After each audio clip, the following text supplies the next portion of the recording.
नमस्कार सर्वांना. सर्वांचं स्वागत आहे माझ्या शोमध्ये बिंदास बाते विथ नरेन.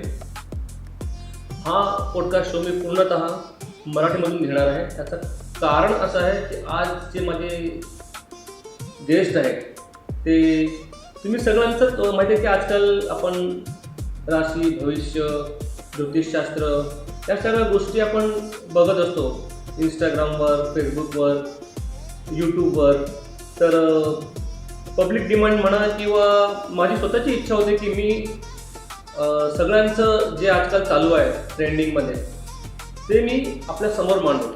तर आज माझे जे गेस्ट आहेत ते खूप चांगले ज्योतिषशास्त्र आहेत, वास्तुशास्त्र आहेत आणि त्यांना नवरत्नाची खूप मोठा अनुभव आहे. तर ते त्यांचं थोडक्यात सांगायचा अर्थ की त्यांची पिढीनं पिढी ह्या गोष्टी मी त्यांनी खूप अनुभव घेतलेला आहे. तर मी लगेच त्यांना वेलकम करतो. राज जोशी सर. नमस्कार दादा. श्री स्वामी समर्थ. श्री स्वामी समर्थ. सर, कसं वाटलं माझ्या शोमध्ये येऊन तुम्हाला? खूप चांगलं वाटलं. हां, तर हा जो पूर्ण शो आहे मी पूर्णतः मराठीमधून की माझा बाते विथ हा शो घेऊन चालतो कारण की तुम्ही डिमांड केली आणि ऑफकोर्स कारण की आपण मराठीमध्ये जास्त कम्फर्ट होऊ. त्यामुळे ह्यासाठी घेण्याचं कारण काही उदाहरणं मराठीत मी देऊ शकतो तुम्हाला. तर कसं वाटलं तुम्हाला म्हणजे या शोमध्ये येऊन? ह्या शोमध्ये येऊन मला फार सुंदर वाटतं आहे. तर मला ज्योतिषशास्त्राची व्याख्या असते ती नक्की काय? ज्योतिषशास्त्र म्हणजे नक्की काय? ज्योतिषशास्त्र म्हणजे एक प्रकारे हे जे पूर्वीपासूनच आहे आणि दुसरी गोष्ट ज्योतिषशास्त्र घडूनच येतं. ज्योतिषशास्त्र हे पूर्वीपासूनच आहे आणि घडून येतं. त्याच्यावरती काय व्याख्याही येत नाही पण घडलं जातं. ग्रहांची स्थिती ही मानवी जीवनावर होणारा अभ्यास वैज्ञानिक अभ्यास असतो की हा रेग्युलर आहे काय? म्हणजे कसं असतं ते? ॲक्च्युली ह्याच्यामध्ये वैज्ञानिक अभ्यास बोलता येत नाही दादासाहेब. की हा ग्रहणांचा अभ्यास हा माणसावरती होत असतो कारण हा पिढी जातच एक प्रकारे ग्रहमान हे अगोदर जसं म्हटलं तसं तुम्ही म्हटलात की सूर्य, चंद्र, मंगळ हे माणसावरती जे ग्रहणाचं परिवर्तनामध्ये घडवत असतात. त्याला काय अशी व्याख्या नाही आहे? व्याख्या नाही आहे. ओके. आजच्या काळात जर विज्ञानाची प्रगती झाली असताना ज्योतिषशास्त्राला विज्ञान म्हणावं की अंधश्रद्धा म्हणावे? विज्ञानही म्हणता येत नाही, अंधश्रद्धाही म्हणता येत नाही. काय ज्योतिषशास्त्र हे घडून येतं आणि अंधश्रद्धा ही घडवली जाते.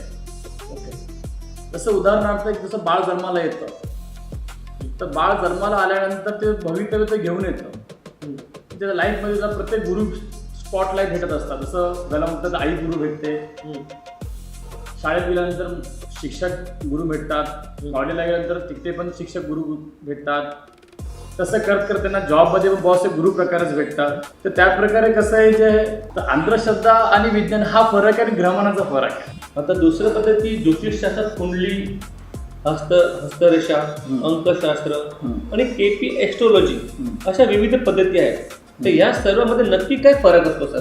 केपी पद्धतीच्या कुंडली आणि दाते पंचांगमधले कुंडली हे दोन्ही एकच आहेत आणि न्यूमरॉलॉजी दर्जस ते नंबरचा आकडाचा हा वेगळा फरक आहे. पण सगळं खरं म्हणजे खेळ खंडोबा जातो हा दाते पंचांगानुसारच हे पूर्वीपासूनच आलेला आहे. केपी ही पद्धत नंतर आलेली आहे.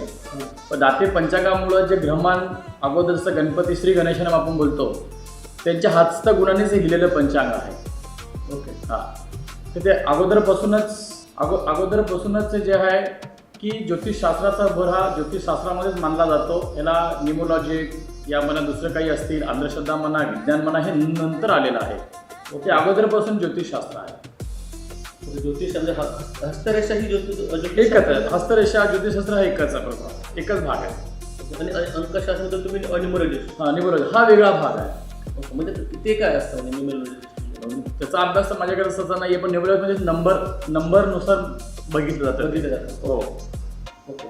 आता एखादी वैयक्तिक प्रगती आणि करिअर, आता मला सपोज करिअर, आता मला करिअर आणि नोकरी बघायची तर त्या आपण कुंडलीवर आपण बघू शकतो. हो, कुंडली बघू शकतो. तुमच्याबद्दल मी 2 शब्द बोलू शकतो. मी माझ्याबद्दल बोलू शकतो. हो, बिंदास. कारण की काय आहे तुम्ही बोलता प्रश्न पुन्हा एकदा मला बोला, त्या प्रश्नाचं मी उत्तर देतो तुम्हाला पुन्हा एकदा. तुम्ही जसं म्हटलात की एखादा व्यक्ती करिअर कसं होईल, काय घडेल, कसं होईल, बरोबर आहे. तर एखादा व्यक्ती जर म्हटलं की बाबा मला करिअरमध्ये मला त्रास होतोय, कशामुळे होतोय की मला वरती जाता येत नाही, तर त्या पिरियडमध्ये जे ग्रहमान असतात ती ग्रहणाच्या एवढी जर ग्रहण जे काही खराब षष्टम स्थानात असो, अष्टम स्थान असो, द्वादश स्थान असो, कर्मस्थान असो, काही कर्मस्थानच्या आणि भाग्य लाभस्थानामध्ये जे ग्रहण जर बघत असतील तो नक्की वरती जातो. आणि ज्यावेळी समजा भाग्यामध्ये पण त्याचे ग्रहण चांगले आहेत पण त्याची दशा 7.5 ही जर खराब असेल तर त्याला कुठे ना कुठे मार भेटतो, तो लवकर वरती जाता येत नाही. म्हणजे आपण कुंडलीच्या माध्यमातून आपण करू शकतो करिअर आणि नोकरी आपण हे जन्मपत्रिकानुसार म्हणजे कुंडलीनुसार आपण पाहून त्याला वरती जाऊ शकतो. आता परदेशवारी आपण बोलतो, परदेशवारी माझा फॉरेन टूर हे जे ग्रहणावरती डिपेंड केलं जातं. जसं एक प्रकारे गुरु सूर्य, शुक्र सूर्य हे काही कर्मामध्ये, हानिस्थानामध्ये, परदेशामध्ये ह्या भागात जर बसले तर नक्की माणूस फॉरेन कंट्रीमध्ये जाण्याचा मार्ग सापडतो त्याला. तर एखाद्या व्यक्तीच्या आयुष्यात पैसा आणि आर्थिक संधी हे ग्रहांच्या कोणत्या स्थितीवरून समजते सर? कर्मस्थान आणि कुटुंबस्थान आणि बुद्धिस्थान. कर्मस्थान, कुटुंबस्थान आणि बुद्धिस्थान. बुद्धी चालली की माणूस कर्माने बरोबर पुढे सरकतो आणि कुटुंबाचा त्याला जर प्रभाव चांगला असेल तो आणखी लवकर वरती येतो. ओके. आणि सपोज लग्नामध्ये येणारे अडथळे, विलंबासाठी कुंडलीमध्ये आपण दोष कारणीभूत असतात का? लग्नामध्ये अडथळे म्हणजे आता गुण मिलन हे अगोदरपासून मानलं जातं. गुण मिलन राम सीताचे पण देखील 36 पैकी 36 गुण मिळाले, त्यांचा संसार बसला तो त्या आपण वनवासही भोगावा लागला होता. पण लग्नासाठीचं कार्य जर बघितले गेले काही ग्रहमान जे असतात, जसं काही बोलतात मंगळ राहू हा चांडाळ योग असतो, तो अष्टममध्ये असला किंवा हानिस्थानामध्ये असला की काही लग्न कार्यामध्ये विलंब होतात, लवकर लग्न होत नाही. आणि ज्योतिषशास्त्र आणि आरोग्य यांचा काही संबंध असतो का? आरोग्यामध्ये हो, शनी राहू हा ग्रह हे आरोग्य खराब करत असतात. शनी आणि राहू आरोग्य खराब करत असतात. तर त्याचे काही उपाय असतात का? आहेत ना उपाय. कसा उपाय म्हणजे काय उपाय काय करू शकतो? शनी जर काही त्यांचे जर खराब जाग्यात बसले असतील तर शनी मंदिरामध्ये वगैरे जाऊन तेल वगैरे पण आपण अर्पण करू शकतो. चांगल्या जाग्यामध्ये जर बसले असेल शनी तर तुम्ही हनुमान चालीसा वगैरे बोलून त्याला स्ट्रॉंग करू शकता. ते आरोग्यावरती बोलतो तुम्हाला, म्हणजे आरोग्य चांगलं होऊ शकतं. राहू पण तसाच प्रकारे, राहू काय पोटाच्या घरात बसला की अष्टम स्थानाच्या घरात बसला की कर्माच्या घरामध्ये बसला या प्रथम स्थानात बसला स्वतःच्या स्वगृहात, तर कधी कधी मुखातून खराब करतो, कधी पोटातून भागातून खराब करतो किंवा पावलाच्या भागातून खराब करतो. हे राहूचं काम आहे, म्हणजे आरोग्यावरती आहे. मग त्याला जर राहूला आरोग्यावरती सुधारायचं असेल तर राहूच्या दृष्टिकोनी कसं काही राहूचे काही मंत्र असतात, काय राहूचे उपाय असतात, त्यानुसार त्याचं आरोग्य नीट होऊ शकतं. आणि मला एक विचारायचं सर, आजकाल लोक बोलतात की आपला कुंडलीमध्ये काल सर्प दोष आहे. हा काल सर्प दोष म्हणजे ऍक्च्युअली काय? मला पण भरपूर वेळा प्रश्न पडतो की काल सर्प दोष म्हणजे आपल्या पत्रिकामध्ये 12 घर आहेत. 12 घरामध्ये एक साईडला कधी पूर्ण ग्रह पडले 6-6चा टप्पा असतो, कधी कधी 4-4चा टप्पा पण, 3-3चा टप्पा पण असतो आणि 6चा टप्पा असतो. तर 7 टप्प्यामध्ये देखील पूर्ण ग्रह समजा 7 ग्रह पण पडले बाजूला झाले किंवा ह्या बाजूला झाले तर कालसर्पदोष मानला जातो. पण कालसर्पदोष एवढा विशेष मानता येत नाही. कालसर्पदोषावरती तुम्ही घरगुती उपायही करू शकता. असे की नाही की जेणेकरून तुम्ही ह्या स्थानात जाऊन पूजापाठ केली पाहिजे किंवा त्या स्थानात जाऊन पूजापाठ केली पाहिजे असं नव्हे. कुंडलीवरून भविष्यातील आजारांचा अंदाज वर्तवता येतो ना. कसं काय? मगाशी तुम्हाला मी शनी राहूचं उदाहरण दिलं तुम्हाला, म्हणजे शनी राहू हेच फक्त शनी राहू आणि मंगळ काही खराब स्थानात बसले असल्यामुळे हे आरोग्य खराब करतात. चांगल्या स्थानात जर बसले तर चांगलंच होतं, असं की नाही की नाही. म्हणजे शक्यतो जे आणि आरोग्य खराब होण्याचं कारण शनी महाराज आणि मंगळ महाराज आरोग्य खराब करतो. ओके. मंगळ हा अष्टम स्थानात किंवा वयास्थानात जर बसला की पोटाचे विकार होणे, पुरुषांना स्त्री असली तर पाळीचा त्रास होणे, तिच्या पोटात दुखणं, हे बरंचसं काही मंगळ आणि हा शनीवरती निर्भर असतं सगळं आरोग्याचं कारण. तर त्याचा उपाय काय करतो? उपाय म्हणजे त्याच्यावरती समजा स्त्री असेल किंवा पुरुष असेल त्या पत्रिकानुसार तुम्ही त्याला मंगळरत्न जर चांगल्या जागेत बसला असेल तर मंगळ तुम्ही रत्न घालू शकता. पोटाचा विकार या जसं महिलांचा पाळीचा त्रास हे थांबू शकतं, व्यवस्थित होऊ शकतं. त्याला एवढंच होतं, बाकी काय उपाय नाही. उपाय म्हणजे मंत्र जप वगैरे करणं, मंत्र जपाचा पण आपण उपाय करू शकतो, घरगुती उपाय करू शकतो, पूजापाठी देखील करू शकतो. तर कुठला म्हणजे मला ऑडियन्सला फक्त तेच आपल्याला सांगायचं असेल, कुठला मंत्र घ्यायचा सपोज काही प्रॉब्लेम असेल भविष्य कुंडलीचा आजार, तब्येतीचा जर खराब असेल कुठला मंत्र जपायचा? तब्येत महामृत्यू मंत्र शनी मंत्र जपावे. कोणी असो, पुरुष असो, स्त्री असू दे, लहान बाळ असू दे, मोठी व्यक्ती असू दे, की तुम्ही महामृत्यू मंत्र शनी मंत्र जपू शकता. कुठल्या वाराला? काय बोललात? वार असं काही नाही. आरोग्याला कोणताही वार नसतो, फक्त जे आहे की स्नान करून जेवढं तुम्ही बसलात तेवढं फार सुंदर राहतं. फक्त लेडीजचा विषय असेल तर 4 दिवस सुट्ट्यानंतर ती 5व्या दिवशी बसू शकते. ओके. हो. आणि घराची वास्तू आणि ज्योतिषशास्त्र यांचा एकमेकांशी संबंध काय आहे? वास्तू हे घरामध्ये एक प्रकारे मोडलं जातं. घर म्हणा, प्लॉट म्हणा, या काही जसं ऑफिस लेवलचं म्हणा, हे वास्तूच्या हिशोबाने झालं. ग्रहमान हे पत्रिकेतले असतात की जेणेकरून ही ग्रहमान माणसाला वास्तूच्या दृष्टिकोनी कधी ती वास्तू लाभदायक पण होते, कोणाकोणाला अनलाभदायक होते. काही ठिकाणामध्ये समजा ग्रहमान स्ट्रॉंग आहे पण वास्तू खराब आहे. तर वास्तू का खराब होऊन जाते? त्या वास्तूमध्ये काही ना काही ग्रहमान समजा दक्षिणमुखी असतील, ह्याच्या पत्रिकेमध्ये राहू कमजोर असेल, या बायचान्स शनी कमजोर असेल, तर ती वास्तू त्याला सुटेबल होत नाही. वास्तू दोष खरोखर आयुष्यात परिणाम करतात का? करतात. कसं काय? कारण काही जाग्यामध्ये जर वास्तू जास्त करून 100% पैकी 100% बोलतो आपण, तर 100% 5% जे क्षेत्र आहे ते दक्षिण मुखामध्ये असतात काही घरं, ते सुटेबल होत नाही. आणि प्रत्येक फक्त कुंडलीमध्ये ज्याला दक्षिण दिशा लाभते त्याला ते 5% ती वास्तू दक्षिण दिशेने लाभू शकते. 95% लोकांना ती वास्तू लाभत नाही. परत मी येतो कालसर्प दोषावर. हो. कालसर्प दोष आणि मंगल दोष यासारख्या दोषांमुळे खरोखर भीती बाळगण्याची गरज आहे का? नाही. कसं काय? काल सर्पदोष हा फक्त राहू हा मी काय म्हटलं मगाशी म्हटलं की राहू काही पत्रिकेमध्ये 12 घरामध्ये 6 घरं खालते 6 घरं वरती आहेत. तर एक साईडला काही ग्रह पडले तेव्हा राहू दोष हा मानला जातो.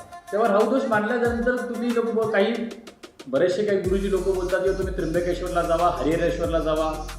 काल सर्पदोषाची पूजाही नाही केली चालतं. घरगुती इलाज पुष्कळ आहेत काल सर्पदोषामध्ये, तुम्ही घरगुती इलाजही करू शकता. ते घरगुती इलाज म्हणजे काय काय करू शकतो? कारण की आपल्या ऑडियन्सला तेच मला घरगुती इलाज म्हणजे जसं कुत्र्याला तुम्ही बिस्किट खाऊ घालू शकता, मच्छीला पाव चालू शकता, एखाद्या तुम्ही दान कोणाला जसं ब्राह्मण दान करू शकता, या कुणी तुमच्या दोस्त मित्राला जेवू घालू शकता. हे राहूचे प्रकार घरगुती उपाय. मंगल दोष मध्ये मंगळ कदाचित कडक जसा असतो, जसं लग्नस्थान जसा काही तूळ लग्नाचं आलं, वृषभ लग्नाचं आलं, मकर लग्नाचं काही कुंभ लग्नाचं जेव्हा आले तेव्हा मंगळ स्ट्रॉंग होतो. किंवा मंगळ जेव्हा कधी अष्टमध्ये बसला किंवा हानीस्थानात बसला की तो मंगळी पत्रिका स्ट्रॉंग होतो, तर मंगळचा प्रॉब्लेम होतो. मंगळचा प्रॉब्लेम झाल्यामुळे जेव्हा काही स्त्री असतो या पुरुष असतो 28 वर्षानंतर त्याचं मंगळ दोष कमी होतो. 28 वर्षानंतर हो मंगळ दोष कमी होतो. तर एवढा काळ सर का लागतो? म्हणजे 28 वर्षी भरपूर तो काळ तसा मानला गेलेला आहे की मंगळाचं काम जर स्ट्रॉंग होतं. कडक 2 मंगळ असतात, एक सौम्य मंगळ असतो, एक कडक मंगळ असतो. कडक मंगळ हा 28 वर्षानंतरच लाभला जातो आणि सौम्य मंगळ 28 वर्षाच्या अगोदर त्याला जे काही फळ असतं छोटं मोठं त्याला फळ भेटायला सुरुवात होते. यावर उपाय काय प्रभावी? मंगळ रत्न घालणं चांगलं असतं, पण ती सिच्युएशन बघून पत्रिकाची म्हणजे पत्रिकेची ग्रहण जसं असतं त्याला मंगळ समजा एखादं स्ट्रॉंग पण आहे आणि मंगळ त्याला चांगलं पण दिसतं, आपण त्याला घालू शकतो. पण काही जर कालावधीचं ग्रहण जर खराब असते तर मंगळ तिथे चालत नाही. आता रत्न आणि प्रभावाच्या मी बोलतो, आता सपोज काही रत्न घालण्याने खरंखर आपला तो नशीब बदलते. नक्कीच, कारण की रत्न आजच्या काळापासून नाही आहे, देवी देवताच्या काळापासून रत्न आहे. त्या देवी देवताच्या काळापासून तुम्ही बघू शकता, फोटो बघू शकता. त्या देवी देवताच्या शरीरावरती माळा आहेत, मोत्यांच्या माळा आहेत, पाचूंच्या माळा आहेत, गुरूंच्या माळा आहेत. बल्कि स्वामी समर्थांच्या हातामध्ये बघा पाचूची अंगठी आहे, पाहू शकता तुम्ही. म्हणजे रत्न हा देवाच्या काळापासून आलेला आहे. अच्छा, नशिबाने बदल. आता जर नशिबात काही बदल आधीच असतात की आपल्या भविष्यात आपल्या पत्रिकेमध्ये माहीत पडतं का नाही पडतो. आता एखादा मुलगा लंकेश दादा हा पुष्कळ मेहनती मुलगा आहे, त्याला कार्य तो चांगलं करतो, फक्त त्याला यश येत नाही, बरोबर.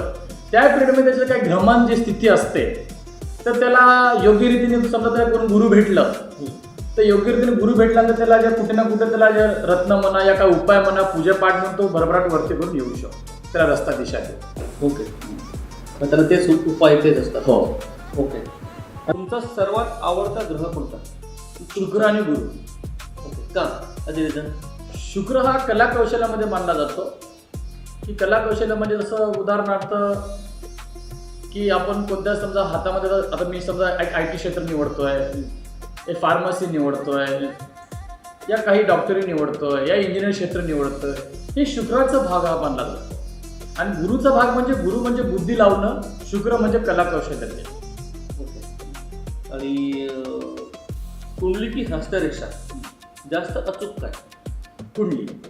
कसं काय? कुंडली एक उदाहरण मी देऊ शकतो, कुंडलीवरून चालेल, काय प्रॉब्लेम नाही? हां, चालेल सर. ओके, हरकत नाही. कुंडलीवरनं उदाहरणं द्यायला गेलं म्हटलं तर जे आहे की तुम्ही शिवपुराण वाचलं असेल, ऐकलं पण असेल किंवा कुणाच्या मुखातून पण तुम्ही ऐकलं असाल. तर शिवपुराणमध्ये जेव्हा एकदा गणेशजीचं मान उडाली होती हे तुम्ही ऐकलं असाल. हां मान कापली गेली. मान उडाली होती. तर त्या पिरियडमध्ये पार्वती माता ही जी काही स्नानगृहात जात असते त्या पिरियडमध्ये जे बाळवृत्तीमध्ये जे गणेश असतं ते बाहेर दरवाज्यात बसलेलं असतं. तेव्हा शिवजी येतात, म्हणजे त्यांचे पिता येतात की तेव्हा तो बोलतो बाळ गणेश की तू आतमध्ये जायचं नाही, की माझी आई जी आहे माताश्री आंघोळ करत आहे, तुम्ही जा. कारण की त्यांचं ओळखही नसते, शिवजीची आणि गणेशजीची ओळखही नसते. त्या पिरियडमध्ये की राग संताप येतो शिवजीला की माझ्या पत्नीला हा मला भेटू देत नाही, हा बाळ कोण आहे. ओके हां. आणि त्या पिरियडमध्ये जी घटना होणार होती की भृग ऋषी आणि शिवजीला हे माहीत. सर साडेसाती म्हणजे भीती की शिकवण?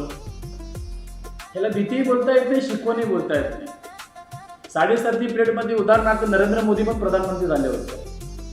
वृश्चिक राशीमध्ये जेव्हा शनी आला होता आणि साडेसाती पिरियड पण होती, त्या पिरियडमध्ये नरेंद्र मोदी देखील पण प्रधानमंत्री झाले होते. साडेसाती कुणाची वाईट करत नाही, शनी महाराज कुणाचा वाईट करत नाही. शनी महाराज कुठे स्थानात खराब बसला तर त्या पिरियडमध्ये साडेसाती असेल, त्या खराब स्थानात बसला असेल तर त्याला कुठं ना कुठं अंतर्मी फटके देतो. फटके पण एखाद्या वेळेस त्याचं काय ॲक्सिडेंट होणं, आर्थिक फटका देणं, घरामध्ये किरकिरी करणं, हे साडेसातीचा पिरियड आहे. पण साडेसाती सगळ्यांनाच खराब करत नाही, त्याच्या ग्रहानुसार शनी महाराज कुठे बसला आहे त्याच्यामुळे त्याला खराब. ओके, आता मला एक शेवटचा प्रश्न सांगायचा तुम्हाला की एका शब्दात सांगतो भविष्य ज्योतिष म्हणजे काय? ज्योतिष हे माणसाच्या भविष्यात घडून आलेलं आहे आणि घडणार. ओके ओके सर, मला फक्त आता विचारायचं आहे की 2026चा स्टार्ट झाला तर जवळजवळ अर्ध वर्ष संपलेलं आहे. 4 महिने झाले, 4 महिने झाले. तर मला थोडक्यात सांगा की मेष पासून ते मीन राशीपर्यंत मला सगळ्यांचं थोडक्यात एक मेष राशीचं कसं काय त्यांनी केलं पाहिजे. आता मेष राशी सध्या जर बघितलं गेलं तर काही जे लेडीज म्हणजे स्त्रिया या पुरुष जे असतील त्यांना सध्या साडेसाती पिरियडमध्ये म्हटलं जातं. ओके, तर त्यांनी तब्येतीवरती आणि प्रकृतीवरती लक्ष द्यावं. त्याच्यानंतर दुसरी राशी वृषभ राशी. वृषभ राशीचा स्वामी शुक्र आहे. सध्या जर बघितलं त्यांचा वर्ष हा चांगला जाणार आहे, कारण की असा शनी महाराज सध्या मीन राशीमध्ये असल्यामुळं मीन राशीमध्ये असल्यामुळं काही बाधा देत नाही, कारण शनी वृषभ मित्र असल्यामुळे त्यांचा हा वर्ष सुंदर जाणार आहे वृषभ राशीवर. तिसरी राशी आहे मिथुन राशी आहे. मिथुन राशी, हा बरोबर, मिथुन राशीचं जे स्वामी बुध हा पण देखील वर्ष यांचा चांगला झाला, पण त्याच्यामध्ये कदाचित त्यांना काही 6 महिने थोडंसं कठीणाई काढावं लागतील, 6 महिने त्यांचे सुंदर जातील. म्हणजे एखादा महिना चांगला तर एखादा महिना थोडासा चांगला किंवा एखादा महिना वाईट. असा वाईट म्हणजे एवढंही खरा वाईट जाणार नाही, तो थोडंसं एक 75% किंवा 80% असं म्हणू शकतो असं. ओके. चौथी राशी कर्क राशी. त्याचा अधिपती स्वामी चंद्र हा महाराज हा रागीट स्वभावाच्या घरामध्ये मोडला जातो, संतप्त घरात मोडला जातो, पण त्याला ह्या वर्षी सुद्धा देखील काही प्रॉब्लेम नाही आहे. पुढची सिंह राशी पण आहे. सिंह राशीचं पण सध्या स्वामी सूर्य ही राशी ज्या रागीट स्वभावाची मानली जाते, ह्या राशीच्या माणसाने सध्या ज्या कंडिशनला थोडी शांत राहून कोणत्याही कामाधंद्यामध्ये म्हणा, कोणत्या आर्थिक स्थितीमध्ये म्हणा, या वैयक्तिक फ्रेंड सर्कलमध्ये म्हणा, थोडंसं सांभाळून आणि विचारपूर्वक काम करावे सिंह राशीवाल्या माणसाने. कन्या राशी स्वामी बुध हा ग्रह नपुंसक घरामध्ये मोडला जातो. हा बुद्धिमत्ता आहे, टॅलेंटेड देतो, पण कधी कधी काही कोणत्या कामामध्ये तोही देखील अडथळा आणतो. पण देखील सध्याच्या घडीला की त्या कन्या राशीमध्ये स्वामी बुध असल्यामुळं त्याचे काही स्त्री असो या पुरुष असो की थोडंसं भिन्न प्रकार, म्हणजे कुठं आर्थिक परिस्थिती म्हणा या प्रकृतीमध्ये म्हणा 2 महिने चांगले किंवा 2 महिने खराब, हे थोडंसं कन्या राशीला थोडंसं खराब जाऊ शकतं. तुळ राशी स्वामी शुक्र. सध्या तुळ राशीला काही प्रॉब्लेम नाही आहे. तुळ राशीचा शुक्र सध्या एक प्रकारे आपल्या भाषेमध्ये फॉर्म्युलाच मानला जातो, कार्यमध्ये मानला जातो. ज्याचा शुक्र जर तुळ राशी असेल, जसं काही कारोबार जसे म्हटलं जातात, बार रेस्टॉरंटवाले असतील का लॉजवाले असतील या काही बिझनेसमॅनमधले असतील, त्यांचा शुक्र पॉवरफुल होईल आणि ह्या वर्षी पॉवरफुलच राहणार. 8वी राशी वृश्चिक राशी. तसं सपोज वृश्चिक राशी माझ्यासमोर नरेंद्र दादा बसलेले आहेत, तसं बाजूला म्हणजे लंकेश दादा पण आहेत. आणि वृश्चिक राशीचा स्वामी देखील मंगळाचा आहे, पण मंगळ हा स्ट्रॉंग ग्रह आहे, पण मंगळ हा दोन्ही 50-50% मानला जातो. 50% रागीट स्वभाव पण मानला जातो आणि 50% मन मोकळा पण मानला जातो मंगळ ग्रह. तसं नरेंद्राच्या पत्रिकेमध्ये मंगळ चांगला, फार सुंदर आहे, वाईट नाहीये. पण नरेंद्राचं काही कार्यक्रमामध्ये ना कुठं काही प्रॉब्लेम येतात की असं त्याच्या तोंडातलं घास आता निघून चालले सध्याच्या ग्रहात. मी तर तुमची पत्रिका पण बोलत आहे सोबत तुमच्या मंगळाबरोबर. पण सध्याच्या कंडिशनला तुमचा जो गुरुबळ जो फार वाढला ते तुमच्या कामाधंद्यामध्ये नक्की यश प्राप्ती येणार. राहिली 9वी राशी धनुराशी. धनुराशी स्वामी गुरु. धनुराशी स्वामीचा गुरु असल्यामुळं आमच्या एक ताई समोर आमच्या बसली, तिची राशी धनुच आहे,